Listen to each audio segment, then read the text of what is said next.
Assalamualaikum warahmatullahi wabarakatuh. Alhamdulillahirabbil alamin. Wassalatu wassalamu ala asyrafil anbiya wal mursalin wa ala alihi washabihi ajma'in. Amma ba'du. Anak berjumpa lagi dengan pelajaran ekonomi. Ya, semoga anak-anak sehat semuanya. Mari kita awali dengan bacaan basmalah. Bismillahirrahmanirrahim. Anak-anak, untuk kali ini kita akan membahas masalah persamaan dasar akuntansi. Jadi persamaan dasar akuntansi harus dipahami sejak awal, karena merupakan konsep dasar belajar akuntansi.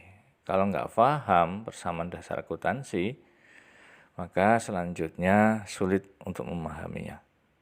Apa persamaan dasar akuntansi? Yaitu harta sama dengan utang ditambah modal. Harta ya sama dengan aktiva, ya. Utang atau kewajiban, ya. Jadi harta kita itu atau harta perusahaan itu terdiri dari utang dan uang sendiri. Kemudian aktiva atau harta itu sama dengan pasiva. Jadi pasiva itu terdiri dari utang dan modal.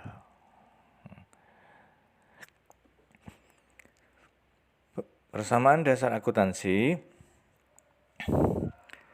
harta itu berasal dari harta itu ada yang berasal dari orang lain atau disebut dengan utang, ya.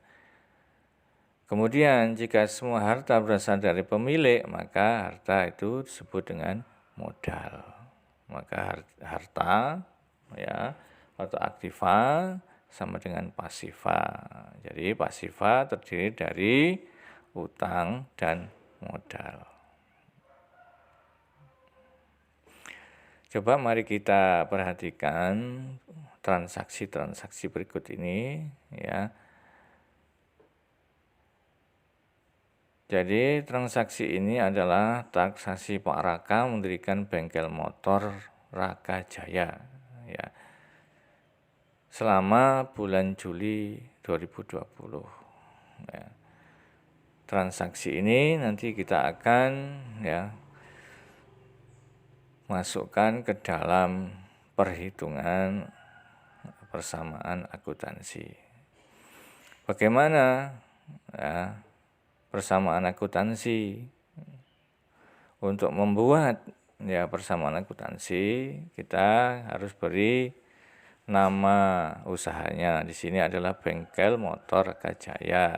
Persamaan dasar akuntansi periode Juli 2020. Ya. Kita pertama kolomnya adalah tanggal harta.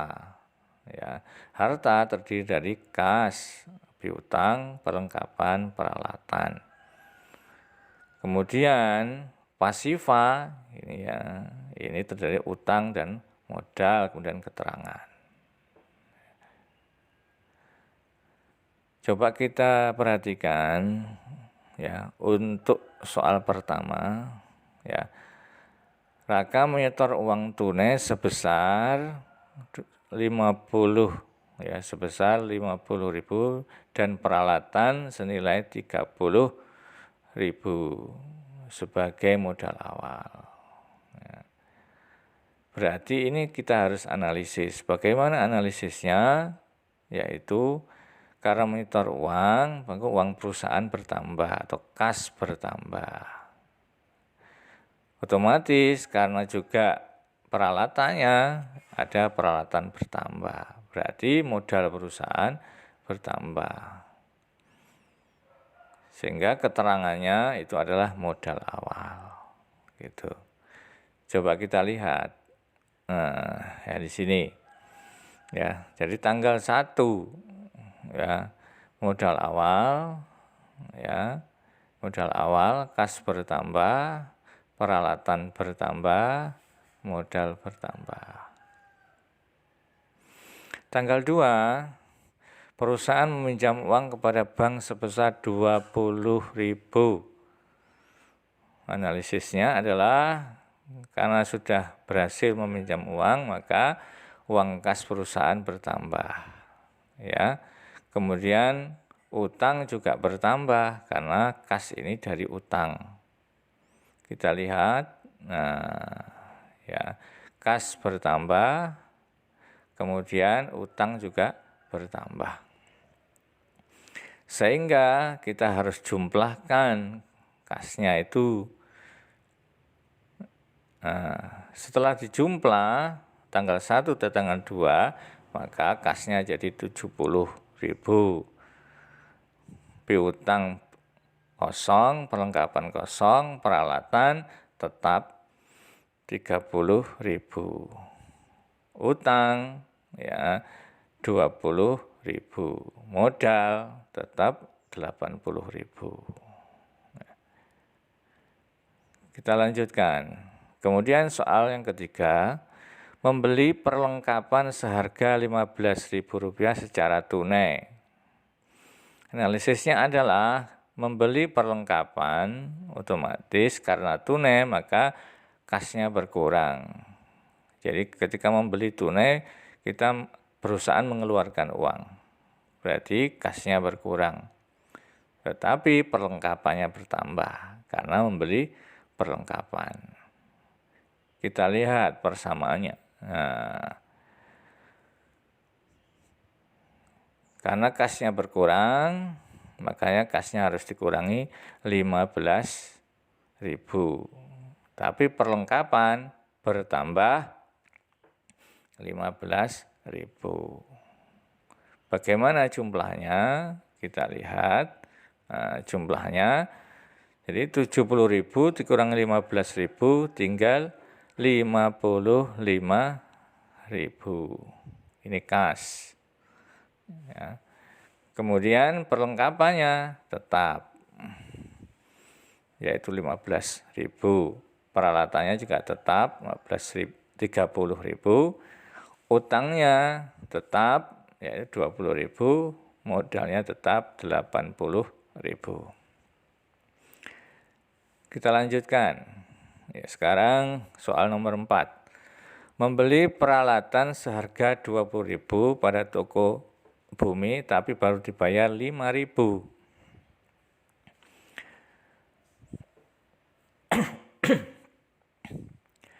Kita analisis, membeli peralatan ya 20.000 dibayar 5.000, berarti kasnya berkurang. Ya, jelas karena untuk membayar ya. Membeli peralatan pasti bertambah. Ya, karena belum lunas maka terjadi utang, utangnya bertambah. Ya, kita lihat. Ya. Kas berkurang 5.000 untuk membayar. Ya. Kemudian peralatan bertambah karena membeli peralatan. Ya. Utang bertambah karena membelinya belum lunas. Bagaimana jumlahnya? Jadi kasnya 55.000 dikurangi 5.000 tinggal 50.000. Ya. Utangnya masih kosong, piutangnya masih kosong, perlengkapan tetap 15.000. Ya, ini peralatannya bertambah dari 30.000 ditambah 20.000 jadi 50.000. Utangnya bertambah juga karena belum lunas tadi, membayarnya 15.000, 20.000 ditambah 15.000 jadi 35.000. Modalnya tetap. Soal selanjutnya, Raka mengambil uang kas untuk kepentingan pribadi sebesar 3.000. Ya. Mengambil uang berarti kasnya berkurang. Ya. Karena kas berkurang, modal pasti berkurang. Ya, keterangannya prive karena untuk pribadi. Ya, jadi untuk pribadinya raka, itu namanya brevet. Kita lihat perhitungannya. Nah, diambil uang kasnya 3.000 berkurang 3.000 kasnya. Otomatis modalnya juga berkurang 3.000. Bagaimana jumlahnya? Nah, 50.000 dikurangi 3.000 jadi 47.000. Piutangnya kosong masih ya, perlengkapannya 15.000 tetap. Kemudian peralatannya juga 50.000 tetap. Utangnya 35.000 ya. Kemudian modal berkurang 80.000 dikurangi 3.000 jadi 77.000. Kita lanjutkan. Nah, nomor 6. Menerima pendapatan bengkel sebesar 20.000. Karena menerima pendapatan berupa uang maka kasnya bertambah. Otomatis juga modalnya bertambah. Ya. Keterangannya pendapatan jasa. Kita lihat. Nah, kita masukkan ya menjadi masukkan 20.000. Berarti 47.000 ditambah 20.000 ya. Kita lihat jumlahnya. 47.000 ditambah 20.000 menjadi 67.000. Ya, piutangnya kosong, perlengkapannya 15.000 masih tetap enggak ada perubahan. Kemudian peralatan 50.000 tetap juga. Kemudian utang 35.000 enggak ada perubahan. Nah, modalnya bertambah karena menerima pendapatan. Bertambah 20.000, 77.000 ditambah 20.000 jadi 97.000. Nah, kita lanjutkan soal selanjutnya. Membayar gaji pegawai sebesar 10.000. Membayar gaji berarti perusahaan mengeluarkan uang, kasnya berkurang. Nah, kalau kas berkurang, modal mesti berkurang. Ya. Kita lihat, nah, berkurang 10.000. 67.000 dikurangi 10.000. Ya, 97.000 modalnya ya. Modal 97.000 kurangi 10.000. Jadi berapa? Nah, 67.000 dikurangi 10.000 tinggal 57.000. Kemudian piutangnya masih kosong. Perlengkapannya tetap 15.000, peralatannya tetap 50.000, utangnya 35.000 tetap, kemudian modalnya berkurang menjadi 87.000 ya. Kita lanjutkan. Soal nomor 8, melunasi sebagian utang pada toko bumi sebesar 10.000. Kita lihat analisisnya. Jadi melunasi, namanya membayar, kasnya pasti berkurang. Yang dibayar utangnya, berarti utangnya berkurang. Membayar utang, kasnya berkurang, utangnya berkurang. Nah, berkurang 10.000 kasnya. Utangnya juga berkurang 10.000. Kita lanjutkan ya, perhitungannya adalah 57.000 dikurangi 10.000 tinggal 47.000 kasnya ya. Kemudian piutang masih tetap, perlengkapan juga tetap 15.000, peralatan 50.000 tetap ya. Kemudian utang berkurang karena dibayar 10.000 tinggal 25.000. Modalnya tetap 87.000. Soal ke-10, perlengkapan yang telah digunakan sebesar 5.000. Ya. Bagaimana analisisnya ya? Perlengkapan dipakai berarti berkurang.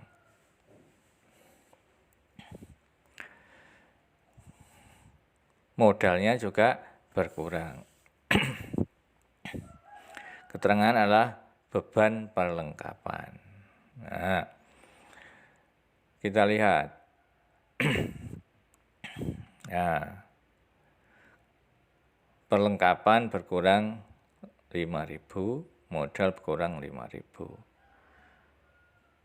Bagaimana jumlahnya sekarang? Ya, kasnya nggak ada perubahan, yaitu 47.000. Ya, kemudian piutang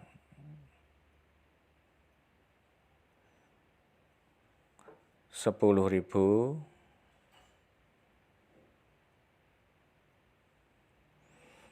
Kemudian harta berupa perlengkapan berkurang 5.000, ya. Kemudian modal berkurang, yaitu 5.000 jadi 97.000.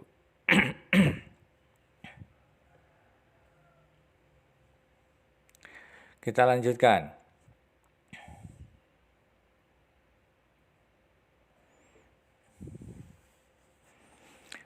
Nomor 11, peralatan disusutkan 10%. Menyusut peralatannya, ya 10%, berarti peralatan berkurang, modal berkurang. Nah, jadi peralatan menyusut 5.000.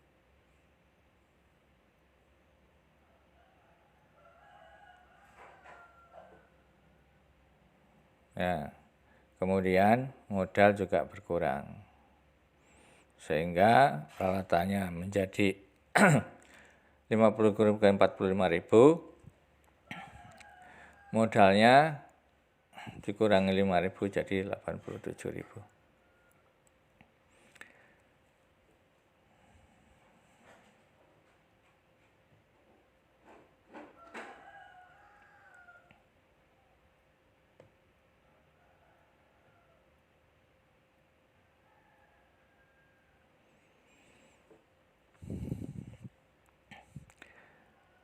Nah, kemudian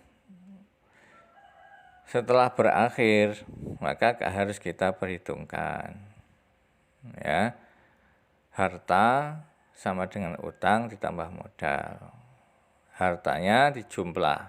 Ya, 47.000 ditambah 10.000 ditambah 10.000 ditambah 45.000 jadi 112.000. Kemudian utangnya 25.000 ditambah 87.000 juga sama, yaitu 112.000.